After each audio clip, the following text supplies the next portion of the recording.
অনেক দিন বাড়ি আর অফিস করার পরে মন চাইছিল যেতে অনেক দূরে, তাই হঠাৎ ভাবলাম যাব কলকাতা থেকে কোয়েম্বাটুরে। আজকের ভিডিওতে আপনাদের দেখাবো আমার কলকাতা থেকে কোয়েম্বাটুর ফ্লাইটের পুরো জার্নি। ভিডিওটা অবশ্যই শেষ অবধি দেখবেন।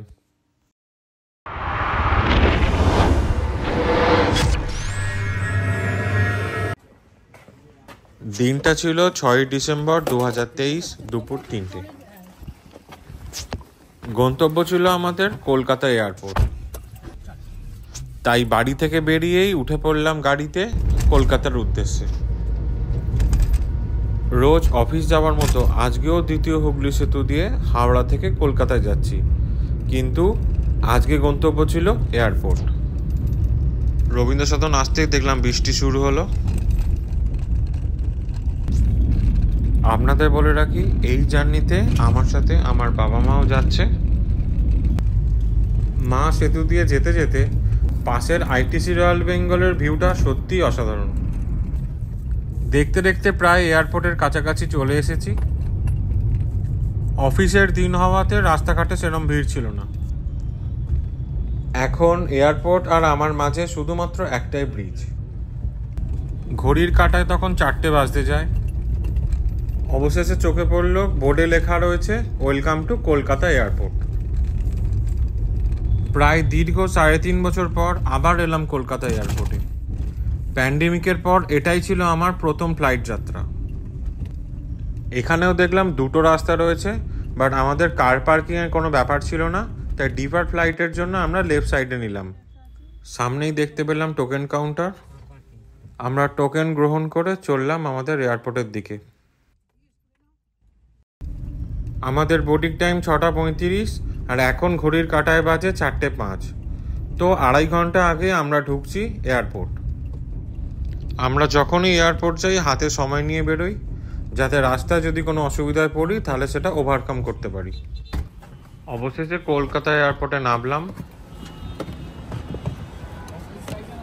কলকাতা এয়ারপোর্টের সামনের ভিউটা সত্যিই খুব সুন্দর, তাই যতবারই আসি ততবারই ক্যামেরা বন্দি করি। এয়ারপোর্ট ঢোকার পর ডিজি যাত্রা অ্যাপের কিউআর কোড প্রথমে স্ক্যান করলাম, তারপর একটা ছবি উঠল এবং দরজাটা খুলে গেল। ডিজি যাত্রা অ্যাপে আধার এবং ফ্লাইট টিকিট লিঙ্ক থাকে, তাই এয়ারপোর্ট এন্ট্রির মুখে আলাদা করে কোনো ডকুমেন্টস দেখাতে হয় না। এরপর ইন্ডিগো এয়ারলাইনের চেক ইন কাউন্টারে চেকড ব্যাগে জমা করলাম। এই ব্যাগ একদম কোয়েম্বাটুরে পাবো। ফাইনালি কলকাতা এয়ারপোর্টে চলে এসেছি আমরা। এখান থেকে দিল্লি যাব, দিল্লি থেকে দিন কোয়েম্বাটুর যাব। তো আজ রাত্রিতে দিল্লিতেই থাকতে হবে, কাল সকালবেলা আমাদের কোয়েম্বাটুর যেতে হবে। তো আমাদের এখন চেকিং চলছে। এখানে এখন চেকিং চলছে। চেকিং করার পর আমরা এখন 19 নম্বর গেটে যাচ্ছি। আমাদের ফ্লাইট 19 নম্বর থেকে ছাড়া হবে। এখানে আশেপাশে অনেক খাবারের স্টল আছে, আপনারা যদি আসেন অবশ্যই ট্রাই করতে পারেন। এয়ারপোর্টটা কিছুটা এক্সপ্লোর করার পর চললাম আমি 19 নম্বর গেটের দিকে।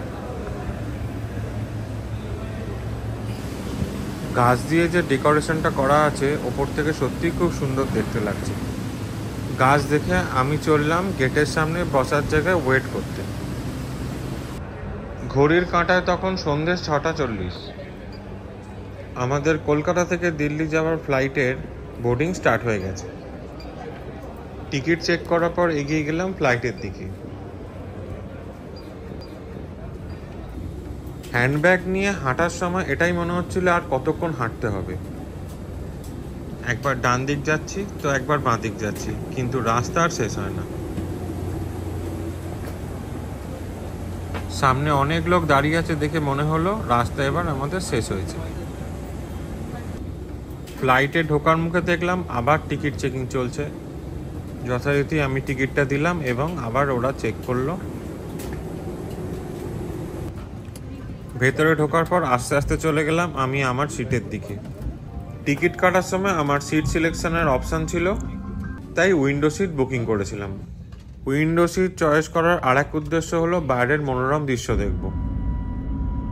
নির্দিষ্ট সময় 10 মিনিট পরে অর্থাৎ 7:30টার সময় আমাদের ফ্লাইট কলকাতা থেকে দিল্লি রওনা হলো।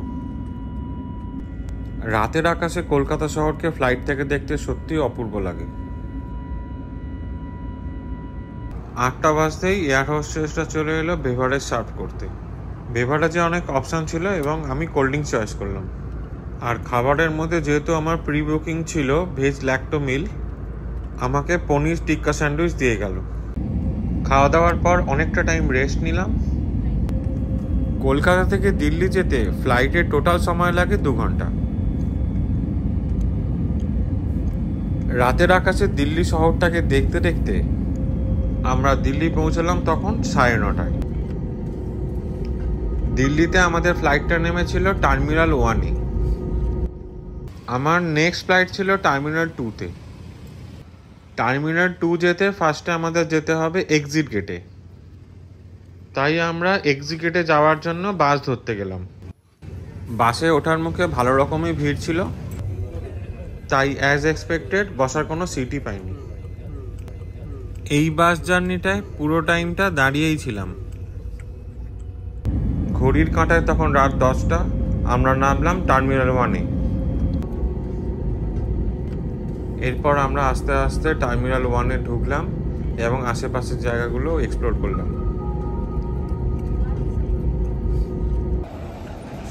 টার্মিনাল 1 থেকে টার্মিনাল 2 যাব, যেখানে লাগেজ কালেক্ট করতে হবে না, একদম কোয়েম্বাটুরেই লাগেজটা পাবো। টার্মিনাল 2 যাওয়ার জন্য অনেক ট্রান্সপোর্ট অপশান ছিল। হাতে কম সময় থাকলে হয়তো বাই কারে যেতাম, কিন্তু আমার হাতে যথেষ্ট টাইম ছিল, তাই ডিসিশন নিলাম বাসে করে যাব। এইটা দেখি আমাদের বাস নিতে হবে, তারপর আমরা যেতে পারবো। শাটেল বাস আসতেই উঠে পড়লাম বাসে। টার্মিনাল 2 যাবার পথে টার্মিনাল 3 আগে পড়ে এবং পুরো সময় 20 মিনিট লাগে। বাস টার্মিনাল 2 পৌঁছানোর পর দেখলাম চারিদিকে ফাঁকা অন্ধকার, প্যাসেঞ্জার খুবই কম। এখানে কিছু প্যাসেঞ্জার দেখতে পেয়েছিলাম, যাদের জিজ্ঞেস করে জানতে পারলাম টার্মিনাল 2 গেট যেতে গেলে লিফট ধরতে হবে।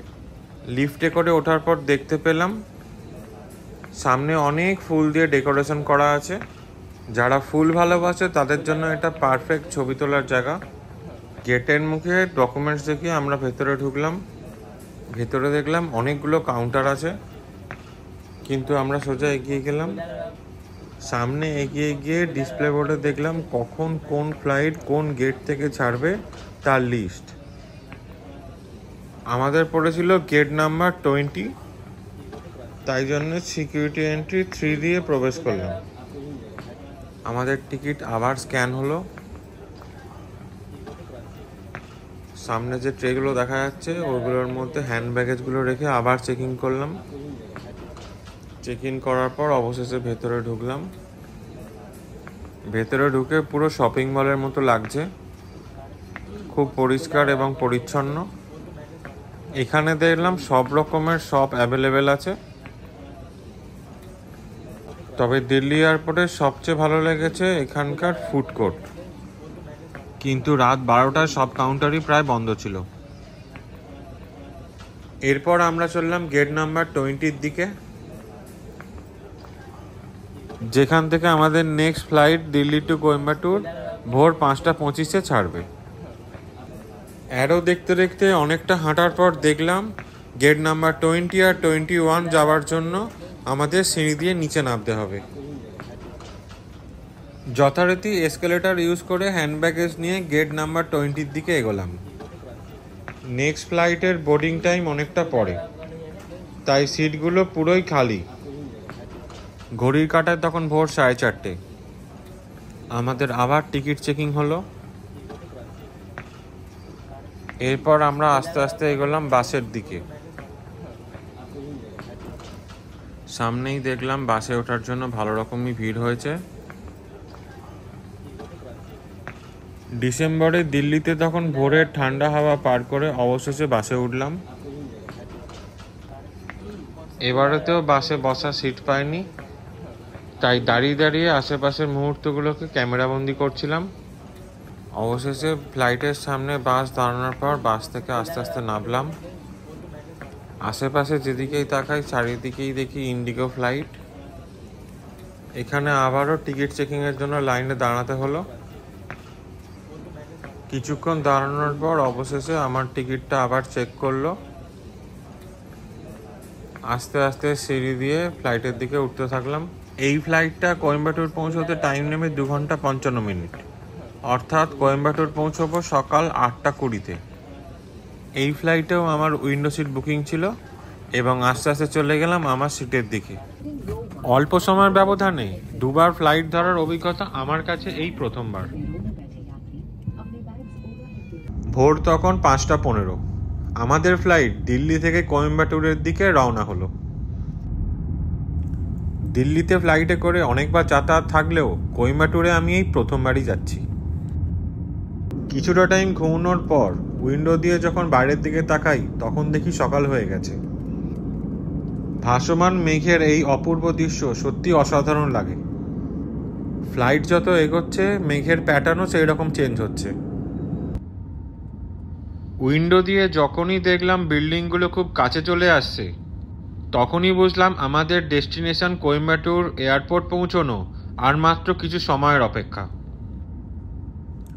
সময় তখন সকাল 8টা 20। আমাদের ফ্লাইট ফাইনালি পৌঁছলো কোয়েম্বাটুর এয়ারপোর্টে। ফ্লাইট থেকে বেরিয়ে আস্তে আস্তে সিঁড়ি দিয়ে বেরোলাম। তবে এবারে কোনো বাস সামনে অপেক্ষা করছিল না। কোয়েম্বাটুর এয়ারপোর্ট ইন্টারন্যাশনাল এয়ারপোর্ট হওয়া সত্ত্বেও কলকাতা দিল্লি এয়ারপোর্টের মতো অতটা বড় এয়ারপোর্ট নয়। সারাদিনে খুব কম ফ্লাইটই এই এয়ারপোর্ট দিয়ে যাতায়াত করে, তাই এয়ারপোর্টে সেরকম ভিড় চোখে পড়ল না।